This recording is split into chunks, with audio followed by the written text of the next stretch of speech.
Dance deepens one's knowledge and cultivates the expression of the human experience. We believe in the creative and intellectual potential of each person.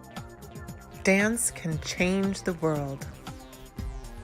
The dance department at Wesleyan is a contemporary program with a global perspective.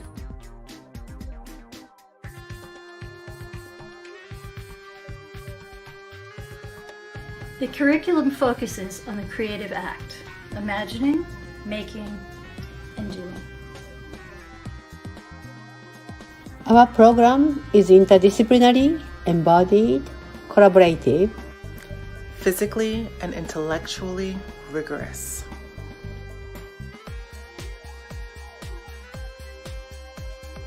And fosters personal and social transformation.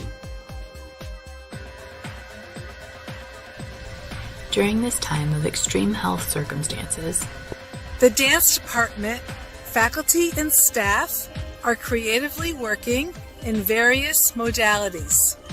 From safely and cautiously holding in-person classes to fully remote online learning. We are finding ways to uplift and engage our diverse and global community through the power of embodied practices.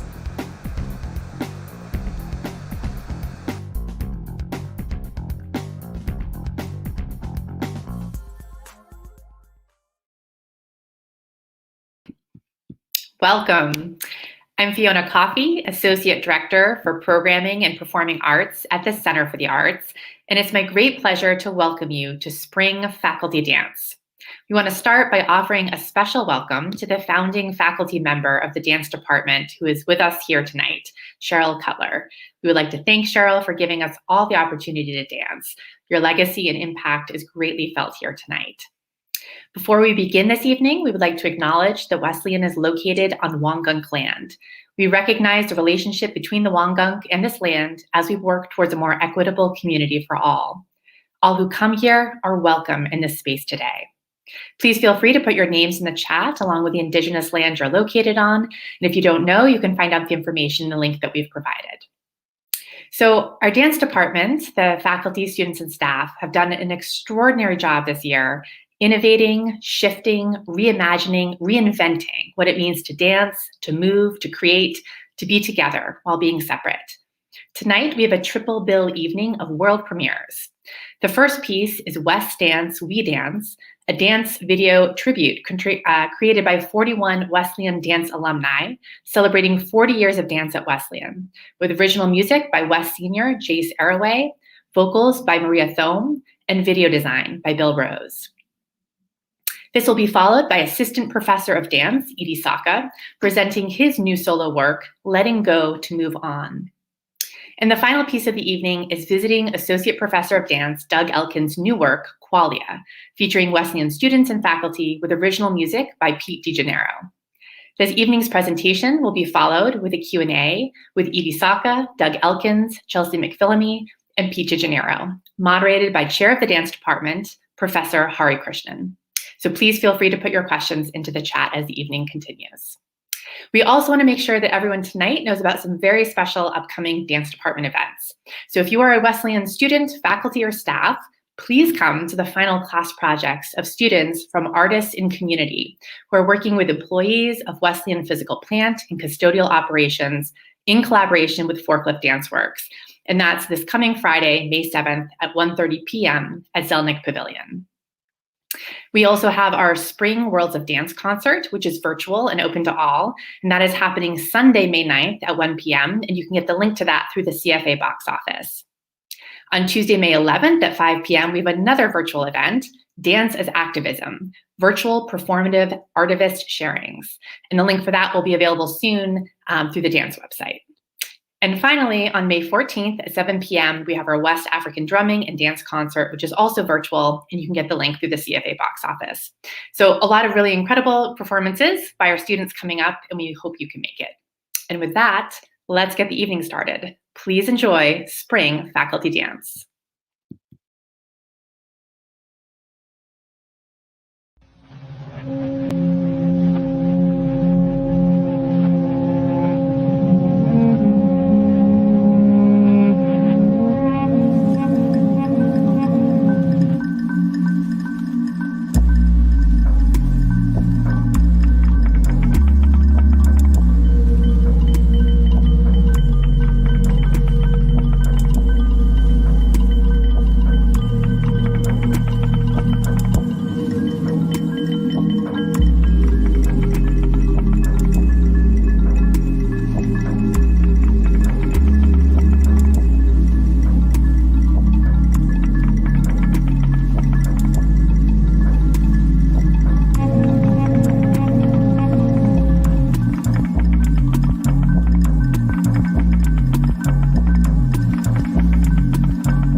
feliz a quem se ama.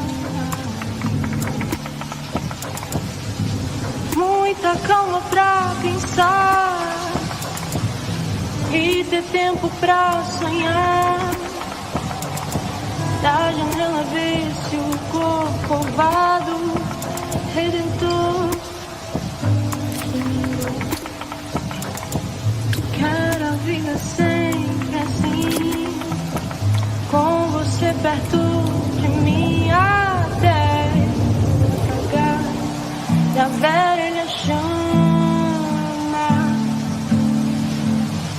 Eu que era triste, descrente desse mundo, ao encontrar você eu conheci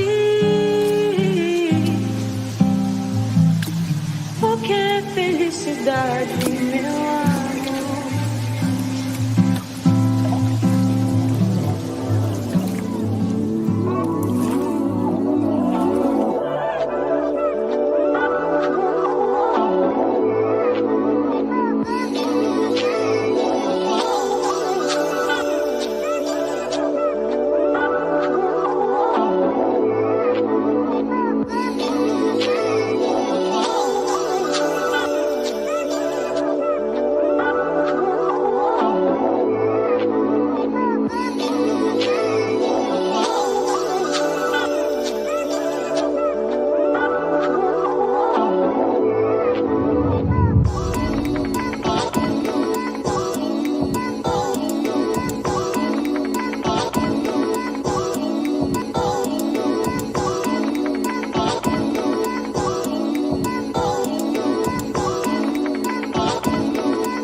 There are so many things I wish we could talk about, as father and son. But ours has always been far from a healthy father and son relationship, hasn't it? What makes it easy for you to be so indifferent towards me and yet so loving and caring towards my step-siblings? Did you write me off because my mother defied your order of abandoning her dream of going back to school? While her action must have deflated your ego, I endured the brunt of it. Even though I may not remember, to be abandoned by both of you at the age of 5 months must have been confusing. And to lose the nourishment that would ensure the development of my feeble body excruciating.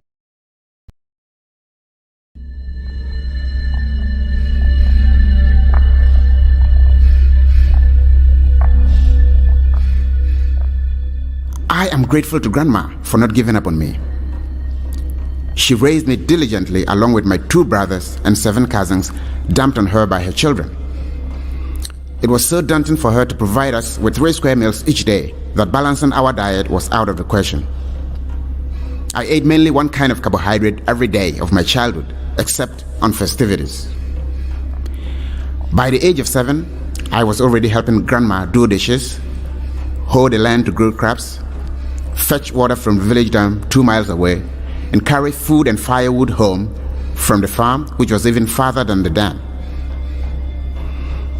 Although Grandma was not educated, going to school was non-negotiable because she wanted the best for me. But to be solely responsible for doing well in school your entire life without a role model or guidance was excruciating, to say the least. It was a daily ritual to be flogged and humiliated in school. Answering a question wrong, struggling to read or pronounce a word in English, or failing to solve a math problem were some of the many ways that unleashed the teacher's wrath on you.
I was very excited about your return from your sojourns and yearned for your first visit to the village to visit us. The anxiety and nostalgia of waiting to see you after such a long time was overwhelming. I remember thinking to myself, would it be okay for me to run to you, to embrace you? Would I even recognize you? Would you recognize me? Our interaction on the day you arrived in the village was very casual, but it has left an indelible mark on me. You see, the knock you gave me after our brief and awkward reunion was not the strongest I ever received, but it certainly was the most painful. Despite that, I was still eager to visit you in the city a few months later. Not only was I going to see the city, I was finally going to live with you, my father. It was the first true attempt at having a relationship, but it became clear to me right away that I was never really welcome in your house and life. Looking back, I can understand. You were just starting a new life with your new wife and your newly born son, and my presence must have felt like a disruption to your ideal family.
Your wife ensured that I was cast into the shadows and background, never to have a voice.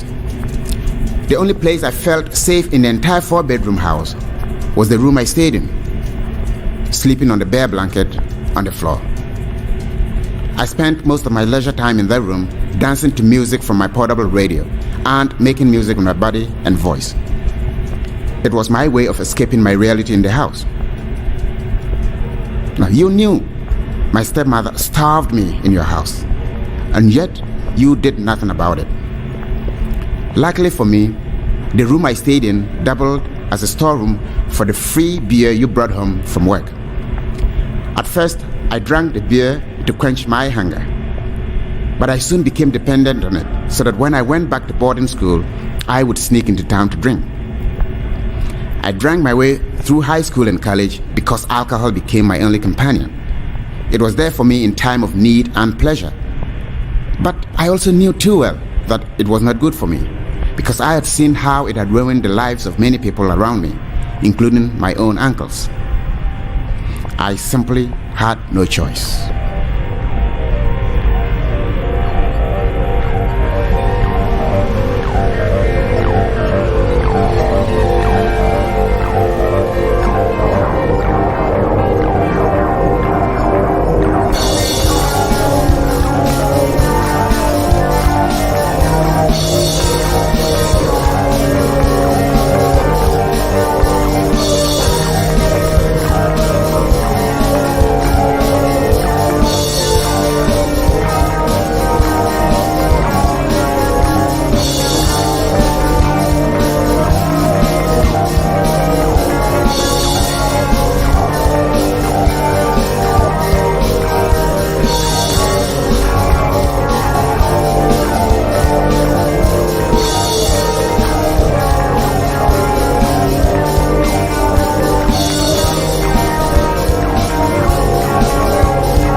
I quit drinking at the age of 31, and you could say it was a miracle.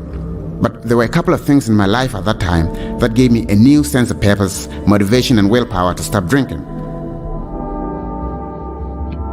Falling in love with my ex-wife in college was a life-changing moment, although it did not last.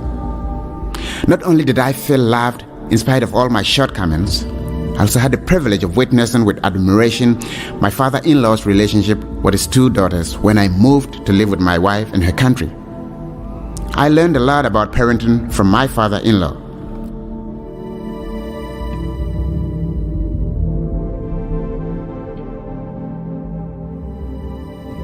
Although neither I nor my children will ever have any meaningful relationship with you or my mother, and despite the many hurdles I had to overcome on my own, I am proud of what I've been able to accomplish.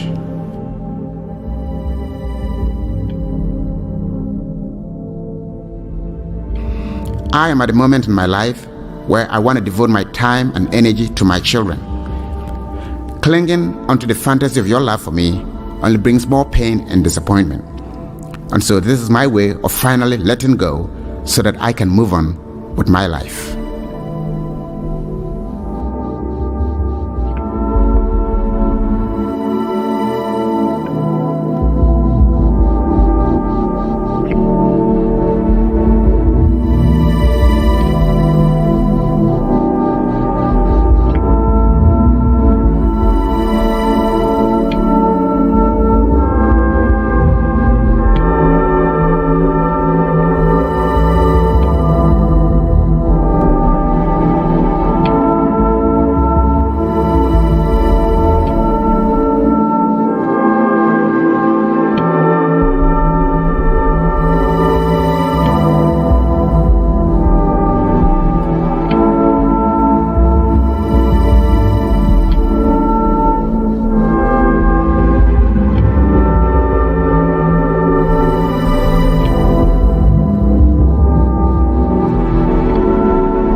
Voici des fruits, des fleurs, des feuilles et des branches. Et puis voici mon cœur qui ne bat que pour vous. Ne le déchirez pas avec vos deux mains blanches et qu'à vos yeux si beaux, l'un de présent soit doux.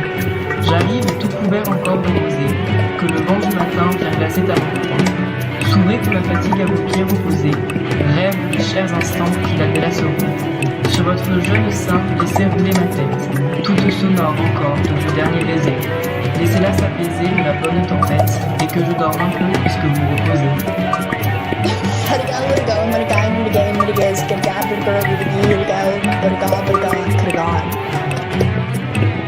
The presidential medal of freedom. The fundamental freedom of freedom. The freedom mental pedal of meter. Fifth meta freedom oven said lapland.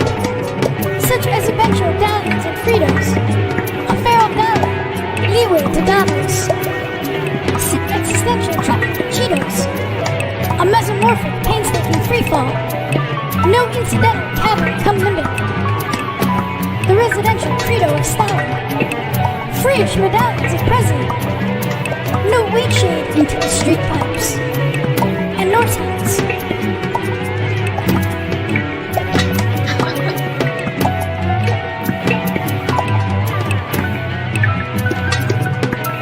Voici des fruits, des fleurs, des feuilles et des branches. Et puis voici mon cœur qui ne bat que pour vous. Ne le déchirez pas avec vos deux mains blanches et qu'à vos yeux si beaux, l'ange présent soit doux. J'arrive tout couvert encore de rosée, que le vent du matin vient glacer à mon front. Souffrez que ma fatigue à vos pieds reposés, rêve des chers instants qui la délaceront. Sur votre jeune sein, laissez rouler ma tête, toute sonore encore de vos derniers baisers. Laissez-la s'apaiser de la bonne tempête, et que je dorme un peu, puisque vous reposez.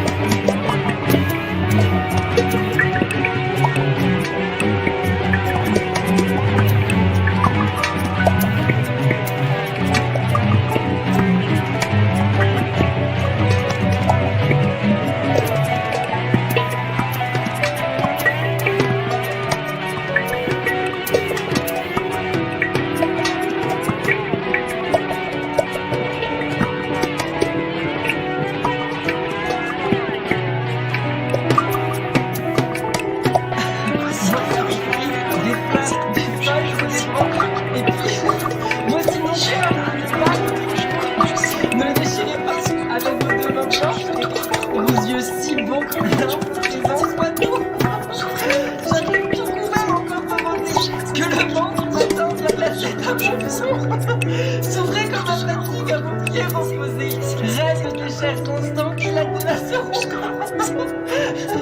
Sur votre jeune sein, laissez rouler ma tête, toute sonore encore de vos derniers baisers. Laissez-la s'apaiser de la bonne tempête, et que je dorme un peu, puisque vous reposez.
Where are we going and what are we doing?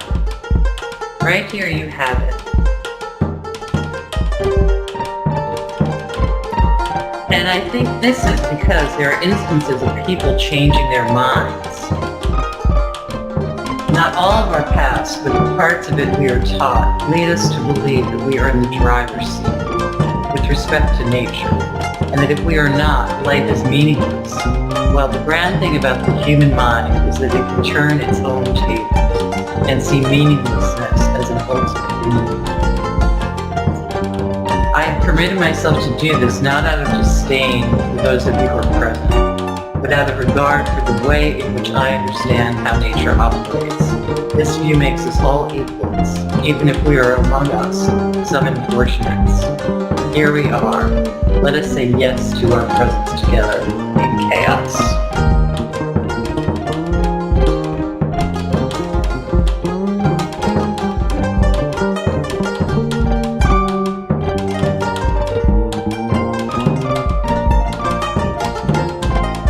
To be perfectly honest with you, let me say that I find nature far more interesting than any of man's controls of nature. This does not imply that I dislike humanity. I think people are wonderful.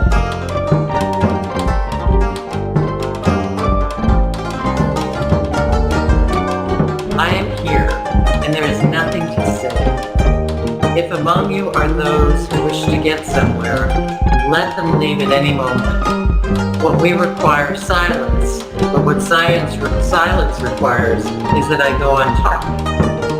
Give anyone thought, a push, it falls down easily, but the pusher and the pushed produce that entertainment called the discussion. Shall we have one later? Or we could simply decide not to have a discussion, whatever you like.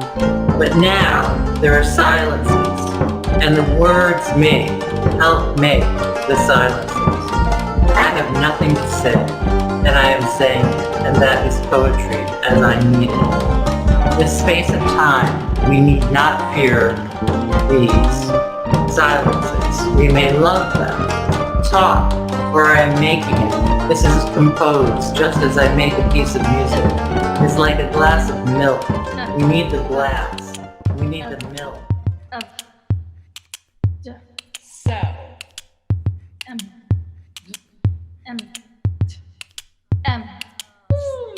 R, F, R. Okay.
踊りの時間です。今日もみんなで楽しく踊りましょう。 OK、 みんなで踊るよ。イエーイ。3人もみんないい感じで踊ってるね。はい、ジャンプジャンプ。クロスボディです。右左手を忘れずに。はい、ホップホップホップ。お、かわいい。いいな、そのジャンプが。上手だな、足そんな。あー。軽めでいいわ。あ、もうそのチャーミングの顔忘れずに。笑って、笑って。ジャンプ、ジャンプ。そのホップがいい感じだね。はい、ポーズ。見せてよ、見せて見せて。左、前、キュッキュッキュッ。そのお尻の動きをちょっと見ようよ。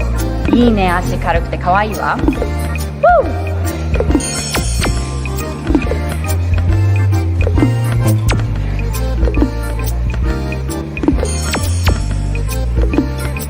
下がって下がって。前にほい。ほっほっ。ポーズポーズ。笑顔見せて。はい。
qu'à vos pieds reposés, rêve des chers instants qui la délaceront. Sur votre jeune sein, laissez rouler ma tête, toute sonore encore de vos derniers baisers. Laissez-la s'apaiser de la bonne tempête et que je dorme un peu puisque vous reposez.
Okay. So, where you're like whispering in someone's ear, basically, like it's a secret. That would be great. It's very mysterious. Just, I love that word. I don't know how to sing at all, but I Northern Ghana. It's a look. I can do longer. 2 pages. I just didn't put it in my calendar. I'm sorry. Here's what they say.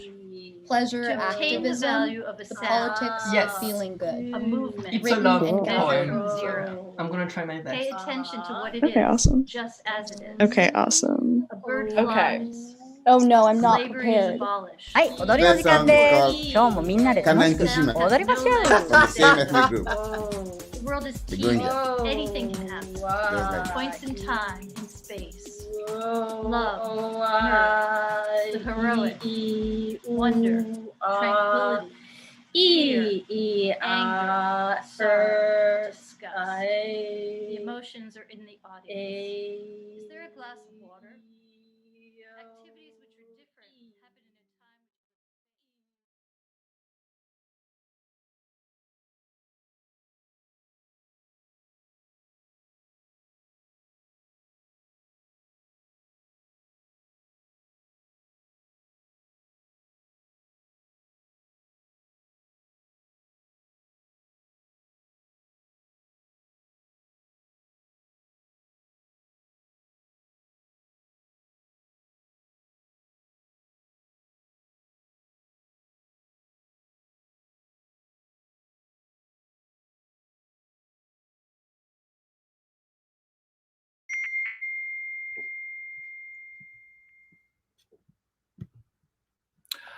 Hi there. My name is Hari Krishnan, Chair of the Dance Department at Wesleyan University. Thank you so much for being a part of our 2021 Spring Faculty Dance Concert. I have the privilege of being in conversation with 4 extraordinary dance artists, technology artists, and music artists from the last 2 pieces which you just witnessed. Please feel free to include your questions in our live chat. Before I welcome them, a huge debt of gratitude and congratulations to our 4 astounding Wesleyan dance alum whose performances, passion, and loving support of our dance community is a powerful testimony to who we were, are, and continue to be. A close-knit community family whose heartbeat is dance, humanity, and love. Thanks to Jace Arowet for your inspiring music and Bill Rose for your beautiful editing. And thank you to Cheryl Cutler, the founding member of our dance department. Cheryl, your vision continues to shine brightly, and we build upon this every day, now with much more urgency and inclusivity, mirroring the complex world we inhabit and ensuring that diversity is no longer a tokenistic world dance checkbox, but imbricated in every fiber of our pedagogical reality. Hence the current mandate of our department, Contemporary Dance from Global Perspectives, where dance is discursive, political, transformative, hopeful, and so much more. Speaking of transformation and having hope in this crazy fractured world we live in, I now have the pleasure of injecting some positivity and amazing energy by welcoming my dear colleagues, Edie Saka, Doug Elkins, Chelsea McPhillamy, and Pete DeGennaro. Hi, everyone. Congratulations. Thank you so much. Thank you so much for such powerful, touching, humane, whimsical, insane, and really touching pieces. I really, really am in awe of what you have accomplished and what you have showcased. Edie, I'd like to start with you. This was a very personal story, and you shared with us, and thank you for your generosity.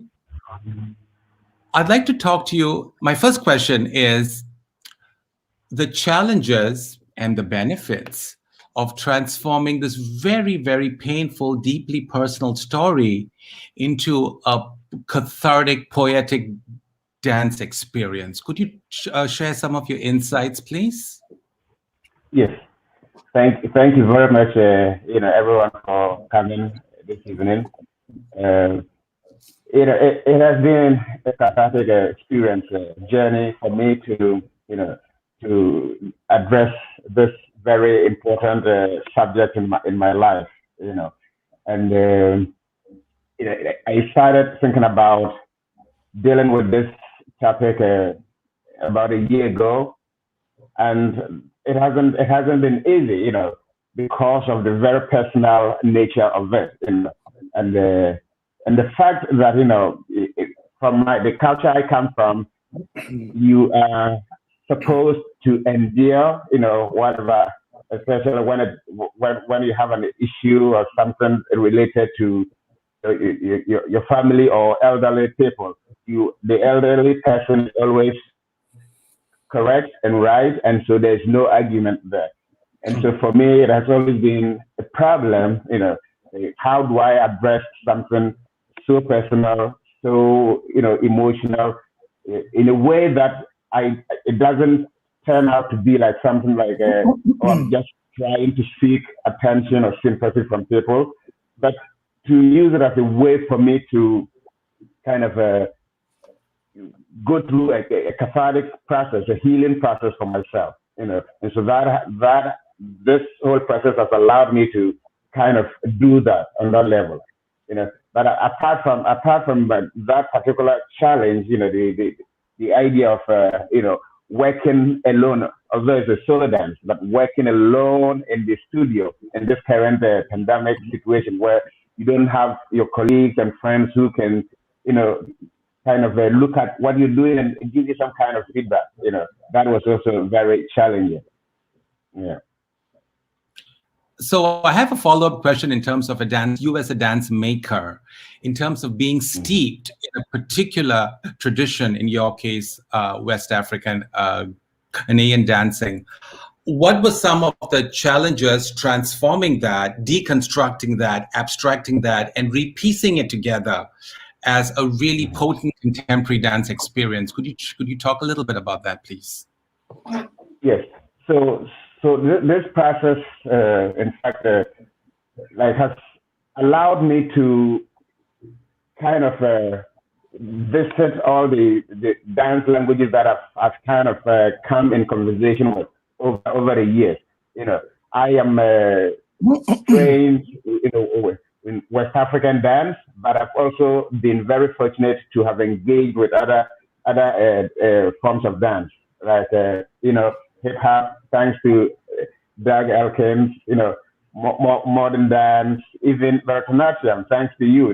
I've seen, I've witnessed, I've experienced, all of this in very different forms. And so for me, creating a dance was about bringing all of these together and kind of playing with them in the studio and seeing what will come out of it. Yeah. Great. Thank you very much, Edie. Doug, thank you for writing this love letter for our department in such thoughtful, meaningful ways. I like to, before I ask you my question, I'd like to read the quote which you just sent out 5 minutes before our call. Sure. Which is so great, which is so telling and representative of who you are as a human and a maker. Collaboration is not about gluing together existing egos. It's about the ideas that never existed until everyone entered the room. So this element of authenticity and surprise, and really an organic evolution in terms of what takes place in the dance studio, forms an important value in you as a dance maker. I was wondering whether you could share some of your insights in terms of working on this particular piece and how you coalesced different skill sets, different abilities, and different egos. I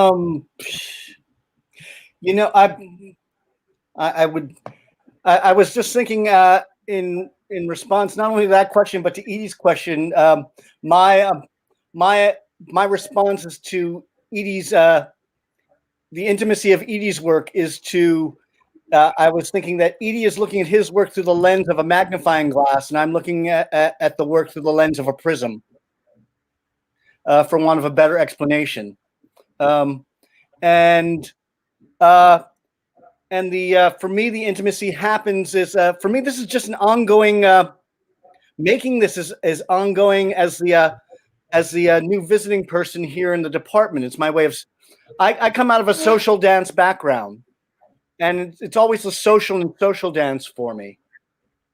My peers can relate to this, the idea of whether it's a cipher or a khoda or just a call and response. And it's the way I like to work. I like the collisions. I like the mess of making work, the very human thing of one person's ideas and vision connecting and getting entangled with another person's vision, and that synthesizing into something else that I couldn't have thought of, like I said, without someone else coming in the room. Whether that's Chelsea, Edie, Joya, Molly, Guillaume, Spencer, you name the full deck of cards is what makes the game interesting. Great. So my follow-up question to that is, first of all, thank you for acknowledging your amazing some of your amazing collaborators. And I'd like to give a huge shout out to our beloved students and cherished faculty and staff for really coming together so wonderfully and really attesting to who we are as a Wesleyan dance family. So Doug, my follow-up question to you is in terms of how did you pull together, in terms of your title, because you talked to me about your title a couple of days ago. Could you talk a little bit about the title you chose for this particular piece, and how does it mirror what we just saw? Oh, yeah, sure. Like I said, I like puzzles and language games. One of my favorite statements is a quote from the translator of Gabriel Garcia Marquez's books, that all acts of communication are acts of translation. So we're all in a room, communicating with each other and translating each other. And qualia is an interesting tenet in philosophy. It's the idea that, just say Chelsea over here lights Edie with a deep sunburnt red behind him, and everyone says it's red, but everyone has experienced Edie dancing in that space, in that yellow shirt, against the background, the somewhat odd Rothko-like background that Chelsea is offering him. The experience that I have is my qualia. The experience that you have watching Edie is your qualia. And it's the stuff of making up your consciousness. It's the stuff that everyone brings into the room too. Everyone's idea of dance is overlaid and pamphlet over each other in this piece. I thought I would get the chance to use the word pamphlet tonight. Like layers of graffiti. Great. Thank you, Doug. Speaking of overlay and virtually creating this amazing universe for us, Chelsea is affectionately known to the dance department as the technology queen. And Chelsea, you have, just in awe of your expertise, Chelsea, and your vision and your insight, working with you not only as a colleague, but also as an artistic collaborator in terms of how you have it created two very different worlds, virtually and technologically.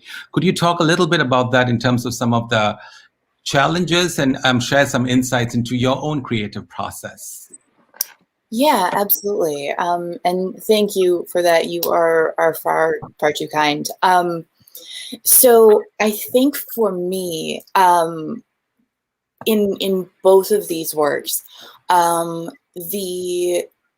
the goal is telling the story, whether it is from a lighting perspective or, working with Molly and Guillaume and Liam on editing together the footage, which in itself, Doug has said many times is kind of a choreography of itself, and putting together the different pieces that, Suzanne and, all of us kind of filmed and put together. It really comes down to telling a story. And I think, for Edie, it was a very clear story. It's linear, it has an arc that is very evident. And, it was a lot of chatting with Edie and figuring out what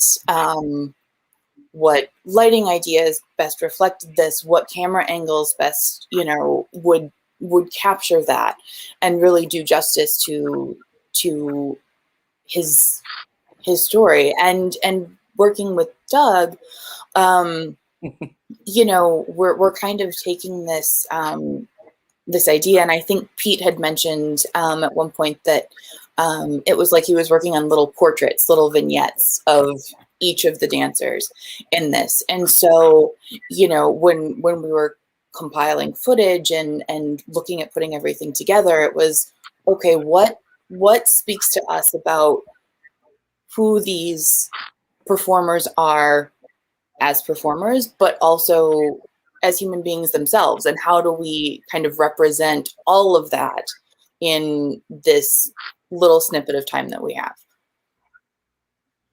Thank you, Chelsea. So in terms of dance students and dance makers out there interested in, because now let's face it, that the pandemic has taught us that the virtual is now our new normal. There is no returning back to any kind of normalcy. So could you advise in terms of what are the benefits and challenges they'll encounter in terms of how they merge choreography, dance making with technology?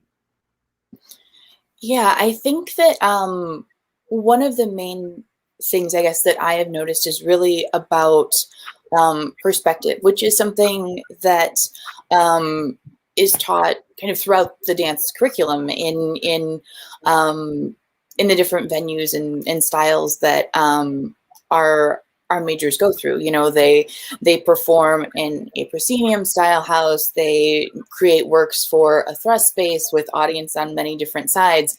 And I think that especially if you are creating dance for film, something you have to be very cognizant of is that there's not necessarily just one vantage point that you're working with. There is something so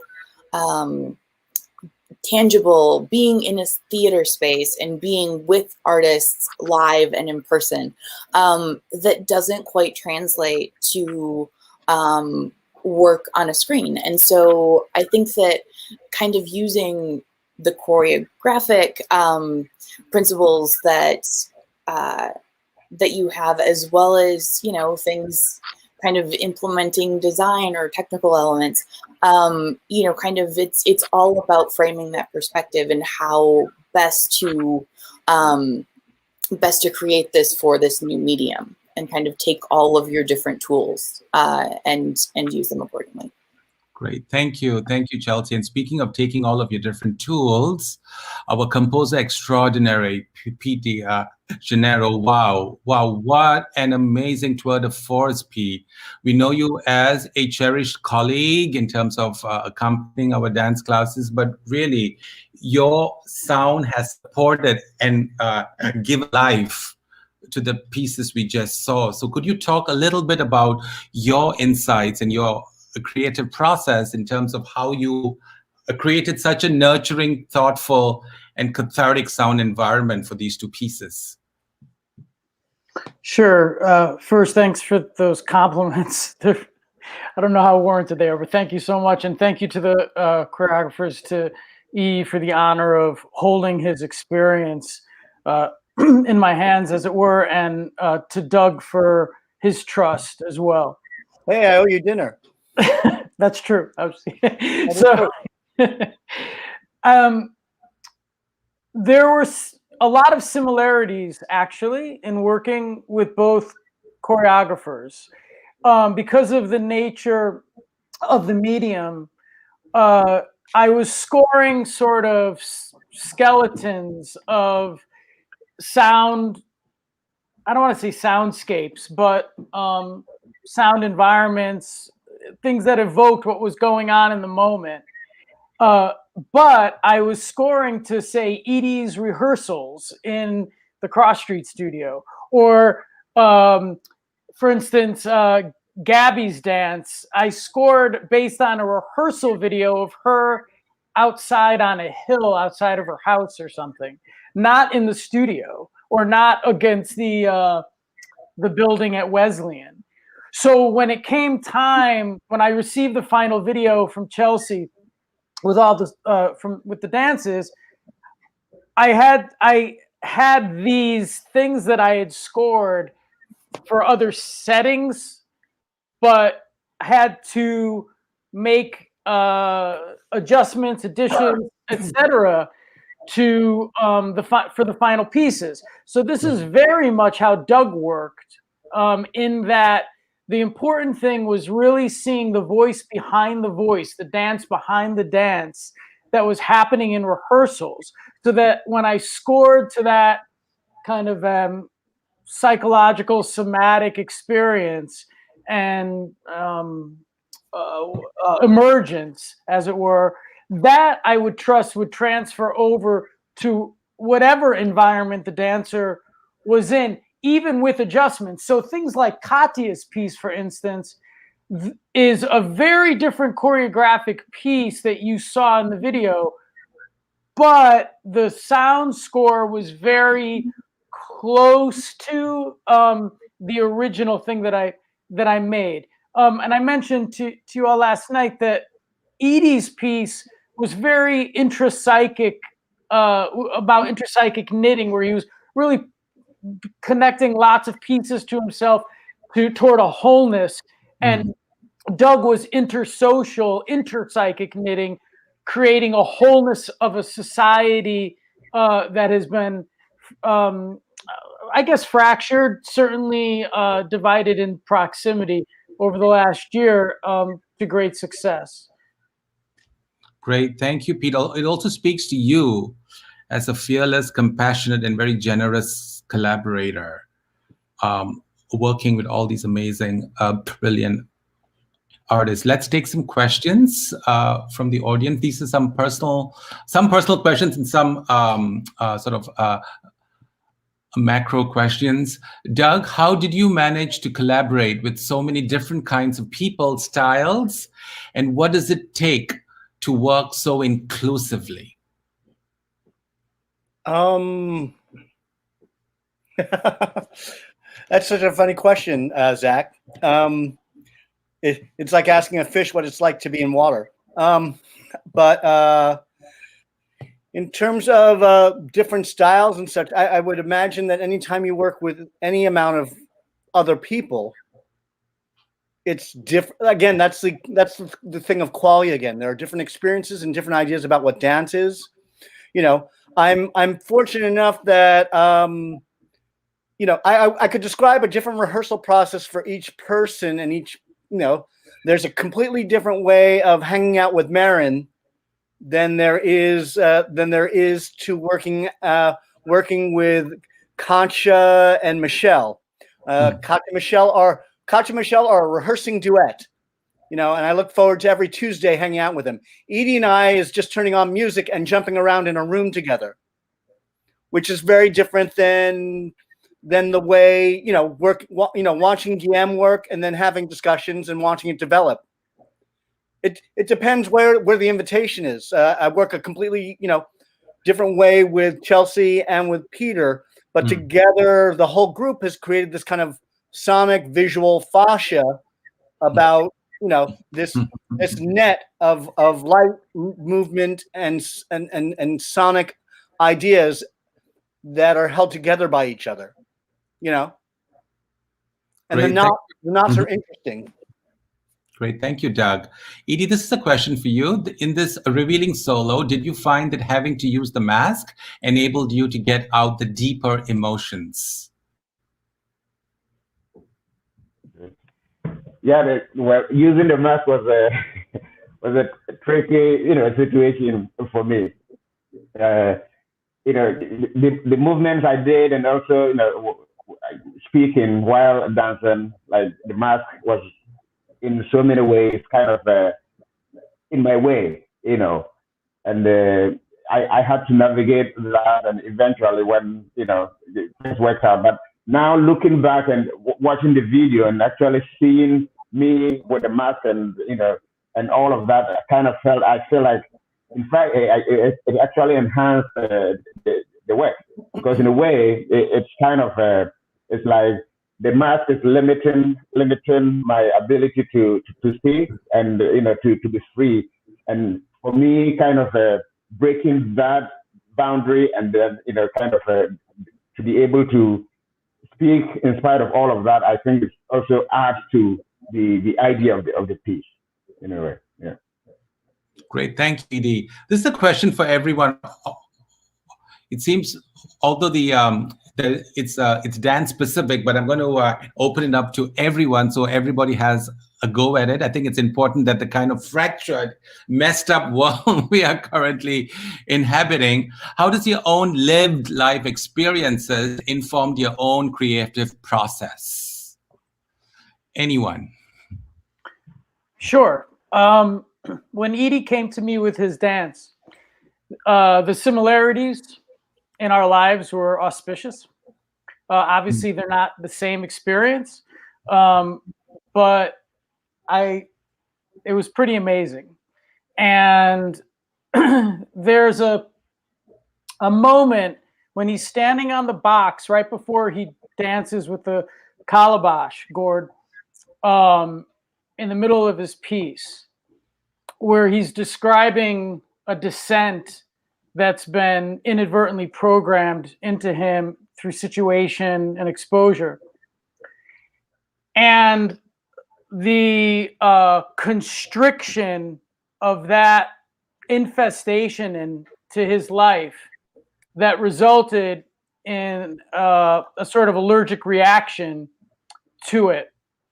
But that constriction, again, like Edie was talking about before, about constraints, but the overwhelming like tension and binding of it as it kind of cloaked him and overcame him.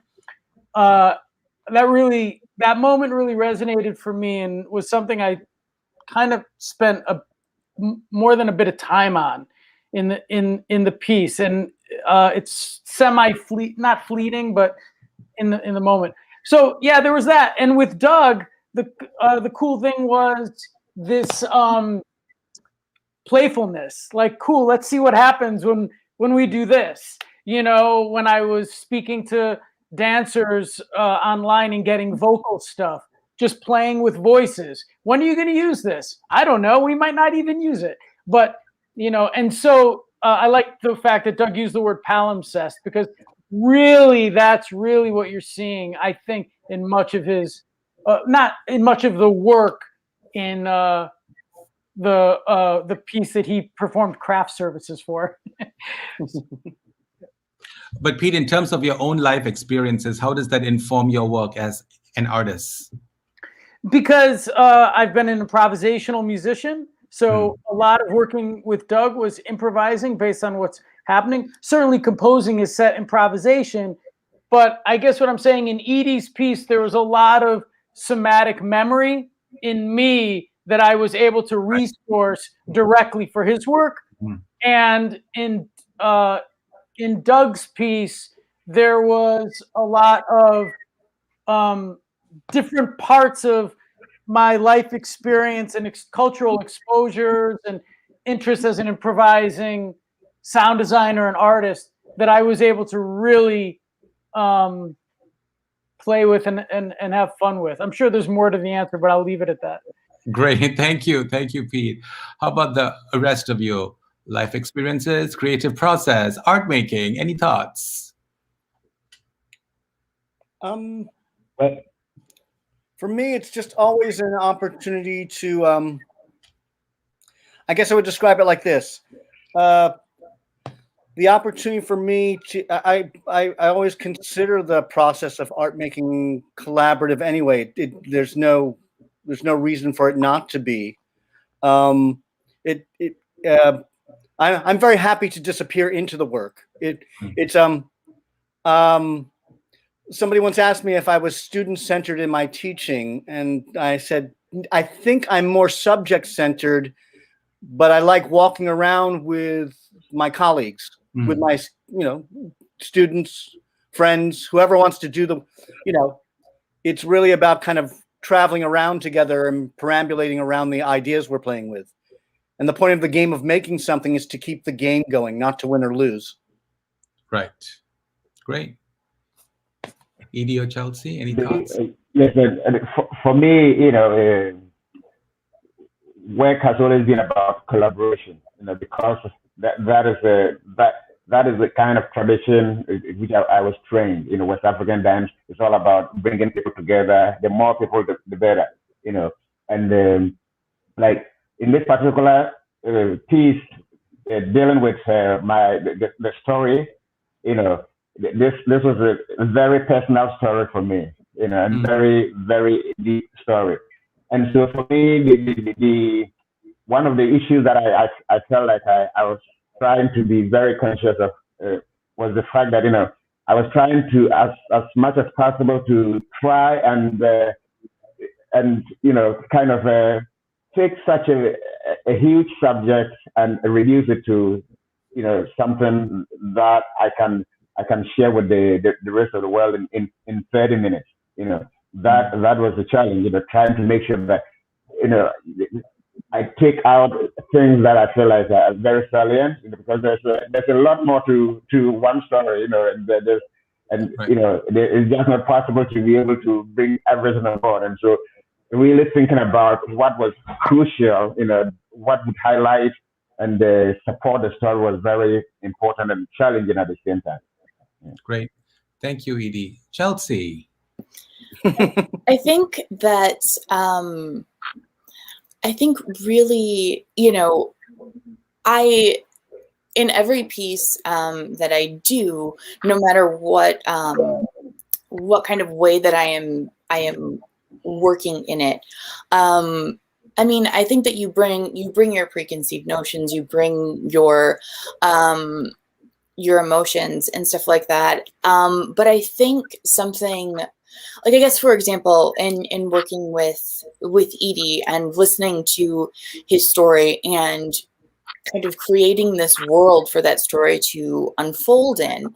I have my past of certain traumatic events and, personal turmoil that kind of color how I approached lighting certain parts of Edie's pieces that I felt were really, really difficult emotionally. And, but at the end of the day, one of the things I think that's important as well as bringing yourself into that to kind of shape your work and shape your art is playing into that collaboration. It's not my story. My different experiences and the work that I create is meant to tell Edie's story right now. And so I think that kind of keeping that in perspective, especially as collaborators, is one of my favorite parts about working with other artists, and really kind of getting to the core of what we are trying to put out into the world. Yeah, it also speaks about empathy, which is front and center in our world right now. Thank you, Chelsea. It is 8:57 on a Saturday night. I'm sure everybody has things to do. And I would like to thank all four of you, Edie, Doug, Chelsea, Pete. Thank you so much for talking to me. And thank you to the audience for being a part of this experience. Please visit the CFA website. We have some amazing dance events taking place, and please continue supporting our dance department. And I wish everybody a good night. Thanks, everyone. Take care. Thank you, everyone. Have a great night.